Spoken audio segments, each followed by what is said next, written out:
안녕하세요. 내일의 그래프입니다. 오늘은 미국판 배달의 민족이자 미국의 넘버원 배달앱인 도어대시에 대해서 알아보려고 합니다. 도어대시는 최근에 미국 증권거래위원회 S1 신청 서류를 제출하며 미국 증시 상장을 준비하고 있습니다. 평소와 마찬가지로 업계, 사업 현황, 그리고 전망에 대해서 알아보겠습니다. 간략히 소개를 드리면 도어대시는 2013년 설립된 배달 대행업체입니다. 스탠포드에 재학 중이던 토니 수와 스탠리 탕, 앤디 팡이 지난 2012년 공동 창업한 업체입니다.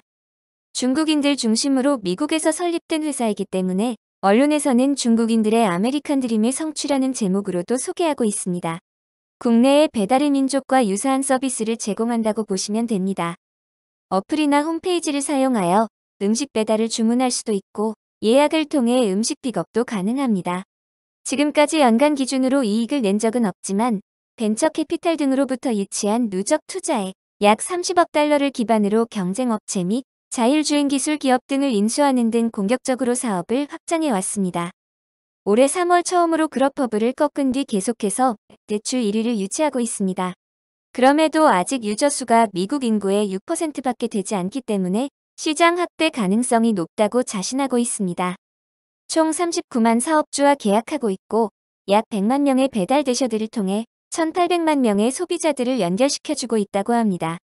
현재는 미국이 주력이지만 캐나다에서 사업을 진행하고 있고 최근에는 호주로도 확장했다고 합니다. 지금까지는 음식만 주력으로 하였지만 장기적으로는 로컬에서 생산되는 모든 상품을 취급하는 것이 목표라고 합니다. 전체 시장을 보면 2019년에 미국인들은 총 1.5조 달러를 전체 식음료에 사용했다고 합니다. 이 중 식당이나 식당과 유사한 업소에서 주문한 전체 금액은 약 6천억 달러로 보고 있고 이 중 절반인 3,030억 달러가 식당 외에서 소비된 금액이라고 합니다. 이 비중이 2009년에는 44% 비중이었는데 2019년에는 50% 비중까지 올라왔다고 합니다. 느리고 점진적이긴 하지만 식당보다 식당 외 소비를 더 선호하는 트렌드로 이동을 하는 것 같아 보입니다. 성인의 58%, 그리고 밀레니얼 세대의 70%는 2년 전보다 식당의 배달 음식 소비를 더 선호한다고 하였습니다. 배달식이 주는 편리함으로 이 시장 쪽으로 무게가 더 실릴 수 있다는 점은 충분히 상상해 볼 수 있습니다. 게다가 여타 산업들과 마찬가지로 코로나가 이 추세를 더욱 빠르고 강하게 앞당겼습니다. 이미 일반 상품에 대해서는 온라인 구매가 상식이 되었습니다. 이 추세가 음식으로도 계속 넘어올 것으로 보입니다. 위에서 말씀드린 3,003억 달러 중 도어대시가 일으킨 총 세일즈는 약 80억 달러로 전체 3,030억 달러 중 3% 미만을 차지하고 있습니다. 그리고 이 중 도어대시가 수수료 수입으로 인식한 금액은 약 8.9억 달러로 도어대시 관련 총 매출의 약 11% 수준입니다. 사업 모델은 굉장히 단순합니다. 소비자가 주문을 하면 이 금액을 도어대시, 식당 주인 대셔 3인이 나눠 갖습니다. 예시로 소비자가 음식료 비용, 수수료 및 세금을 합하여 약 32.9불을 내면 도어대시는 4.9불을 가져가고 대셔에게 7.9불을 지급합니다. 전체 주문 금액의 약 15%를 도어대시가 가져가는 것으로 보입니다. 땅이 넓어서인지 생각보다 대셔가 가져가는 금액이 7.9불로 굉장히 커 보이긴 합니다. 평균적으로 보면 앞에서 말씀드린 도어대시가 일으킨 총 세일즈인 80억 달러 중 2019년에 도어대시가 인식한 매출은 8.9억 달러로 약 11% 비중이라고 하겠습니다. 판매량을 늘릴수록 수수료 수입이 높아지고 규모의 경제를 달성할 수 있는 구조라고 볼 수 있겠습니다. 도어대시는 굉장히 빠르게 성장하고 있습니다.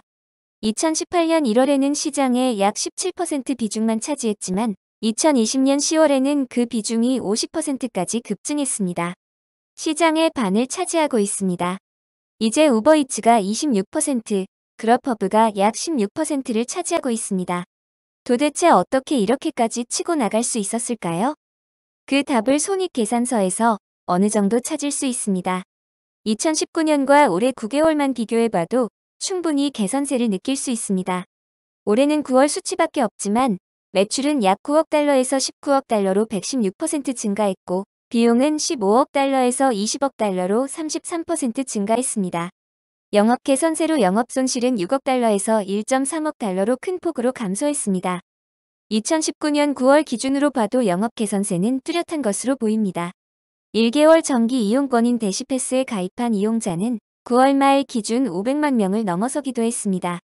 월 회원에 가입하면 소비자들은 9.99달러의 비용에 특정 음식점의 메뉴를 무료로 배송받을 수 있습니다. 구독을 통한 꾸준한 현금 흐름도 있을 것으로 보입니다. 이 수치를 2019년 1월 당시 1위였던 그룹허브와 비교를 해보면 2019년에만 마케팅, 세일즈 비용으로 그룹허브 대비 거의 2배를 사용한 것을 볼 수 있습니다. 2020년 첫 9개월만 보더라도 세일즈 마케팅 비용의 격차는 줄어들지 않고 있습니다. 오히려 도어대시는 더욱 공격적인 태세를 유지하고 그룹허브는 확장이 위축된 모습을 보이고 있습니다.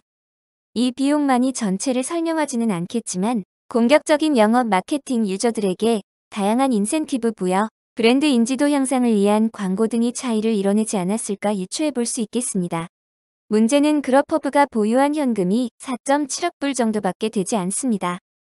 반면 현재 기준으로도 도어대시는 16억 불이 있고 이번 증자를 통해 30억 불까지 추가 자금을 마련할 수 있다는 이야기가 들리고 있습니다. 이렇게 되면 그룹허브가 보유하고 있는 16% 시장 점유율도 위태로울 수 있겠습니다. 올해 6월부터의 수치만 봐도 도어대시가 고삐를 늦출 것으로 보이지는 않습니다.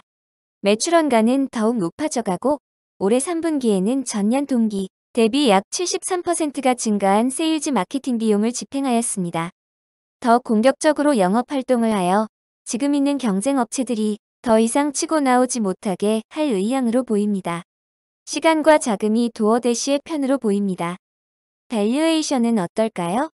현재 상장되어 있는 그룹허브의 기준으로 본다면 매출 대비 약 4배 정도의 가격으로 형성되어 있습니다. 매출 17억 불에 약 66억 달러 밸류에이션 정도입니다. 향후 12개월 매출 대비 예상 시가총액도 비슷한 걸로 봐서는 시장에서도 내년 매출이 크게 증가하지 않을 것이라고 보는 것 같습니다. 도어대시는 이보다 더 높은 멀티플은 당연히 받을 것으로 생각됩니다. 가장 최근에 한 밸류에이션은 약 160억 달러를 받았고 최근 12개월 매출 대비로는 약 7배 정도 밸류에이션 정도로 보고 있습니다. 시장에서는 250억 달러 밸류에이션도 가능할 것으로 보고 있기 때문에 매출 대비 약 10배가 넘는 밸류에이션을 생각하고 있는 것이 아닌가 싶습니다. 지금까지 투입된 자금이 총 30억 달러이기 때문에 기존 투자자들은 최소 거의 8배는 불리고 엑시트할 수 있는 기회가 되겠습니다. 우버도 음식 배달이 본업은 아니기 때문에 큰 적수가 되기는 어려울 것으로 보여서 도어대시의 공격적인 영업을 저지하기는 어려울 것으로 보입니다. 투자를 고려하고 계시다면 유의해야 할 것들이 몇 가지 있습니다. 첫 번째는 도어대시의 매출이 증가한 것은 코로나에도 이유가 있을 것 같습니다. 팬데믹 사태로 음식 배달 수요가 늘어나면서 매출이 성장한 것도 있기 때문입니다. 어떻게 보면 코로나 수혜주이고 코로나 사태가 종식이 된다면 아무래도 오프라인으로 돌아가는 수요가 많아서 잠시 주춤할 수는 있겠습니다. 지금이 도어대시 측에서는 상장하기에는 최적의 상황이 아닌가 생각됩니다. 향후에도 공격적인 영업과 마케팅은 지속될 것으로 보입니다. 그렇다면 이익으로의 전환은 다소 늦어질 수도 있기는 하겠습니다. 그리고 이 그래프를 보시면 기존 고객들로부터의 매출이 더욱 높고 신규 유저들로부터는 의미 있는 매출을 확보하는 것에 어려움이 있습니다. 이것은 신규 유저들에게 초기에 주는 혜택이 꾸준히 이어져야 로열티 있는 고객으로 전환이 될 수 있겠습니다. 유저들이 꼭 도어대시를 사용해야 할 특별한 이유를 찾기는 쉽지 않습니다. 물론 공격적인 영업으로 더욱 독점을 강화시킬 수 있다면 시장은 이를 더욱 긍정적인 신호로 보아 열광할 수도 있겠습니다. 마지막으로 고려할 것은 도어대시의 장기적인 플랜입니다. 도어대시는 단지 음식료 배달에 머무르지 않고 모든 것을 빠르게 배달하는 시대를 열고자 합니다. 고려해야 할 점은 음식은 비교적 가벼워서 걸어서도 충분히 배달할 수 있습니다. 그리고 음식은 빠르게 식기 때문에 적시성이 그 무엇보다 중요합니다. 하지만 일반 물품들은 하루 정도는 여유롭게 기다릴 수 있고 이 영역은 아마존이라는 강자가 이미 자리를 잡고 있습니다. 이 영역으로 진출한다는 것은 현재 대셔들에게만 의존할 수 없는 한 차원 높은 수준의 인프라를 갖춰야 합니다. 우리나라의 쿠팡맨들을 생각해 보시면 되겠습니다. 이 시장까지 고려하고 있다는 것은 다소 앞서간다는 느낌이 있습니다. 도어대시가 고려해야 하는 경쟁은 이제 우버이츠나 그룹허브가 아니라 드론 배달이 아닐까 싶습니다. 여기에 대해서는 도어대시가 어떤 전략을 가지고 있을지 궁금합니다. 게다가 도어대시가 뚜렷한 경제적 혜자가 있다고 보기에도 어려운 점이 있는 것 같습니다. 한국에서 배달의 민족이 만약 상장을 했다면 거의 확실한 독점이기 때문에 꼭 투자를 했을 것 같지만 아직 불확실성이 있는 도어대시는 조금 지켜봐야 하지 않을까 싶습니다.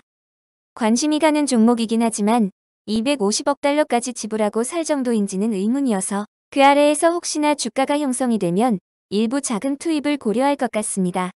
오늘도 들어주셔서 감사합니다.